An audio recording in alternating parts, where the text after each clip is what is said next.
Hello and welcome to online एडा first day one से bad for learning. दोस्तों स्वागत है आप सभी का ऑनलाइन एडा फर्स्ट डे यूट्यूब चैनल पर। इस वीडियो में हम बात कर रहे हैं कई बड़ी और लेटेस्ट अपडेट के बारे में जो कि संबंधित है उत्तर प्रदेश के अंदर कड़ाके की ठंड को लेकर। कड़ाके की ठंड के साथ साथ अगर बात की जाए 69,000 शिक्षक भर्ती के बारे में, 69,000 शिक्षक भर्ती के साथ इलाहाबाद हाईकोर्ट के बारे में, साथ ही इलाहाबाद हाईकोर्ट की एग्जाम के साथ साथ बीपीएससी टीआरई 3.0 की टीजीटी पीजीटी रिजल्ट के बारे में, इन तमाम मामलों पर डिटेल में चर्चा करेंगे। चैनल को सब्सक्राइब करके बेल आइकन को दबा लें और वीडियो को लाइक कर दें जिससे कि आपको रियल ऑथेंटिक जानकारी ऑनलाइन अड्डा फॉर स्टडी यूट्यूब चैनल के माध्यम से मिलती रहे। चलिए सीधे शुरुआत करते हैं पहली और बड़ी अपडेट के साथ।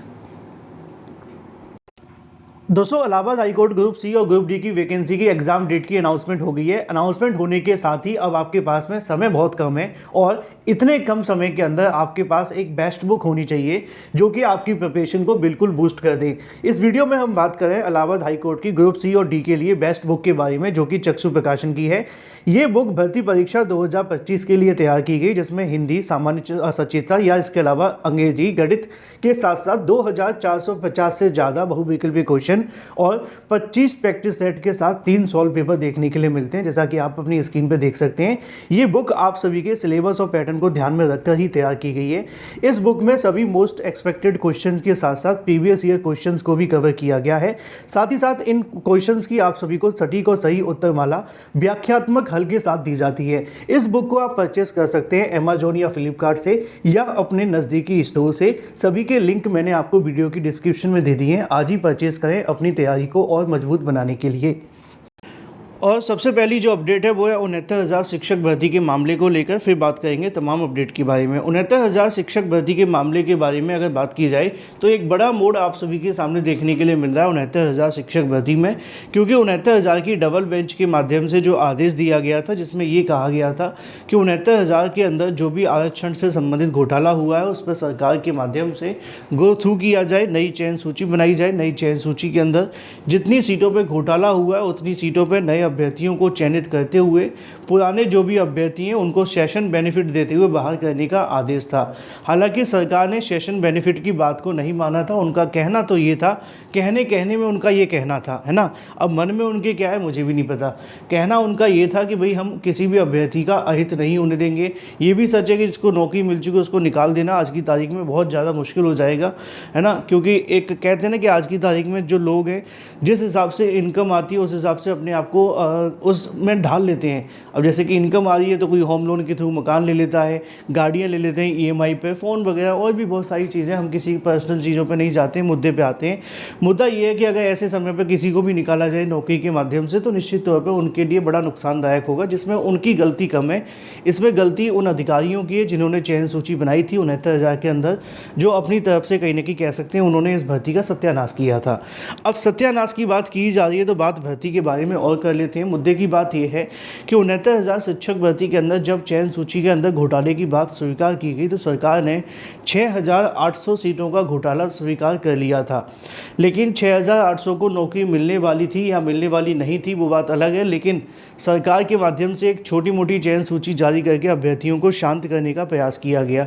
उन अभ्यर्थियों को आज तक तो नौकरी मिली नहीं, लेकिन सरकार के माध्यम से अब इस मामले पे एक बड़ी चीज़ आप सभी के सामने निकल कर आ गई है और ये चीज़ है आप सभी के घोटाले को लेकर। 69,000 शिक्षक भर्ती मामले का जो केस है वो सुप्रीम कोर्ट ऑफ इंडिया में चल रहा है। अब सुप्रीम कोर्ट ऑफ इंडिया में जब कोई केस जाता है तो वो एक तरीके से कानून बन जाते हैं, क्योंकि उसको लेकर कोई भी आदेश दिया जाएगा वो उस जैसी भर्तियों में फॉलो किया जाएगा, उस जैसे मामलों में कहीं ना कहीं नज़ीर बन जाता है। अब सुप्रीम कोर्ट ऑफ इंडिया के माध्यम से साफ इस बात पे कहीं ना कहीं आदेश है कि किसी भर्ती के अंदर अगर 10% से ज़्यादा सीटों पे घोटाला है, 10% से ज़्यादा सीटों पे घोटाला हो गया है तो उस भर्ती को रद्द किया जा सकता है। क्योंकि सुप्रीम कोर्ट ऑफ इंडिया किसी भर्ती को रद्द करने की बात नहीं करती है। आमतौर पे वो चाहते हैं कि भर्ती के अंदर घोटाला हुआ है तो कम से कम भर्तियों को लेकर कहीं ना कहीं जांच की जाए, मामलों को कहीं ना कहीं रोका जाए। लेकिन जब किसी भर्ती के 10% से ज़्यादा सीटों पर घोटाले की बात सामने आती है तो फिर सुप्रीम कोर्ट ऑफ इंडिया इस बात को कह देते हैं कि भर्ती को रद्द करना ही सही है। अब ऐसा मामला आपको कोलकाता हाईकोर्ट की तरफ से दिया गया आदेश को लेकर भी था, जहां पर कोलकाता हाईकोर्ट शिक्षक भर्ती को कहीं ना कहीं रद्द कर दिया गया था, ये कहते हुए कि उसमें 10% से ज़्यादा सीटों का घोटाला हुआ है। बड़ी संख्या में कह सकते हैं कि अनियमितता देखने के लिए मिली थी। अब 69,000 का भी मामला कुछ ऐसा ही है। यहाँ सरकार ने 6,800 800 को चयन सूची को कहीं ना कहीं माना तो था, लेकिन अगर सरकार दोबारा से कभी भी नई चयन सूची बनाती है जब सुप्रीम कोर्ट का आदेश आ जाता है, क्योंकि ज़्यादातर जो उम्मीद है सुप्रीम कोर्ट का आदेश ऐसा ही देखने के लिए मिलेगा जो डबल बेंच ने दिया था कि भाई पहले आप नई चयन सूची बनाइए, नई चयन सूची बनाने के बाद में हमें बताइए कितनी सीटों पर घोटाला हुआ है, फिर हम डिसाइड करेंगे आगे करना क्या है। तो अगर ऐसा आदेश आता है और ये आदेश के आधार पर नई चयन सूची बनती है, 10% से ज़्यादा सीटों पर घोटाला होता है, तो फिर भर्ती के ऊपर कहीं ना कहीं भ्रष्टाचार की जो कह सकते हैं कि एक नई परत चढ़ जाएगी और वो परत भर्ती को ले डूब सकती है, क्योंकि सुप्रीम कोर्ट ने इसको लेकर अपने स्पष्ट आदेश दिए हुए समय समय पर कि 10% से ज़्यादा सीटों पर अगर घोटाला हो तो भर्ती को रद्द किया जा सकता है। अब देखना दिलचस्प होगा कि जब सरकार दोबारा से नई चयन सूची बनाएगी तो क्या वो 10% सीटों को ही घोटाला मानते हुए 6800 को ही मानेंगे या इससे ज़्यादा सीटों पर घोटाला मानेंगे, क्योंकि इससे ज़्यादा पे माना तो फिर भर्ती का कोई लेना देना नहीं रहेगा, ख़त्म हो जाएगा। अगर इससे कम पे माना तो आप जानते हैं कि सुप्रीम कोर्ट के बाद कोई कोर्ट बची नहीं है जहां अभ्यर्थी अपनी मांग उठा सकें। अब देखना दिलचस्प होगा इस मामले पे होता क्या है। अभ्यर्थियों के माध्यम से एक नई पिटीशन फाइल की जा रही है इस बिहाफ में कि सुप्रीम कोर्ट ऑफ इंडिया के अंदर अगर 10% से ज़्यादा सीटों पर घोटाला होता है तो भर्ती को रद्द कर दिया जाए। बात कर लेते हैं अपनी अगली अपडेट के बारे में, जो कि संबंधित है उत्तर प्रदेश के अंदर कड़ाके की सर्दी को लेकर। कड़ाके की ठंड बढ़ गई है, ऐसी ठंड में अब आपको कहीं ना कहीं सेफ और सुरक्षित रहने की बहुत ज़्यादा आवश्यकता है, जिससे कि खांसी जुकाम से बचें और बड़े बुजुर्गों का ध्यान रखें।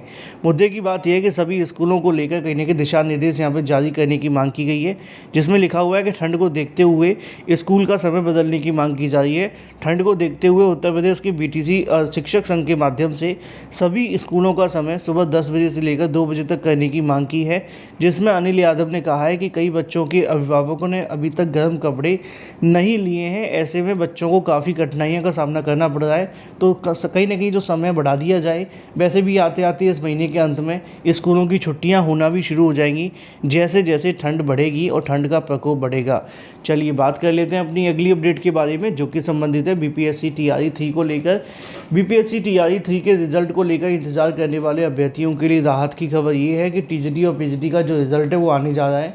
TGT का रिजल्ट आज जारी हो जाएगा। रही बात PGT के रिजल्ट के बारे में तो 20 तारीख तक जारी कर दिया जाएगा, और इसी के साथ BPSC TRE 3 का कहीं ना कहीं जो पट्टा 6 पे वो हो जाएगा। उसके बाद में फिर नई भर्ती को लेकर प्रोसेस शुरू किया जाएगा। रही बात इलाहाबाद हाई कोर्ट की एग्ज़ाम डेट के बारे में तो 4 और 5 को इसकी परीक्षा होने जा रही है। हालांकि इसमें कहीं ना कहीं बदलाव को लेकर अभ्यर्थी मांग कर रहे हैं कि थोड़ा सा एग्ज़ाम को आगे बढ़ा दिया जाए। कई अभ्यर्थियों के माध्यम से ट्विटर पर कहीं ना कहीं ये मांग रखी गई है कि परीक्षा की तारीखों में थोड़ा सा बदलाव करते हुए 1 महीने का समय दे दिया जाए, जिससे कि जो अभ्यर्थी हैं अपने लिए और समय ले सकें तैयारी करने के लिए। हालांकि डिपेंड करेगा कि भर्ती आयोग इसको लेकर क्या करता है। फिलहाल जो भी अपडेट होगी वो मैं आप सभी को दे दूंगा। चैनल को सब्सक्राइब करके बेल आइकन को दबा लें और वीडियो को लाइक कर दें। Thank you for watching this video.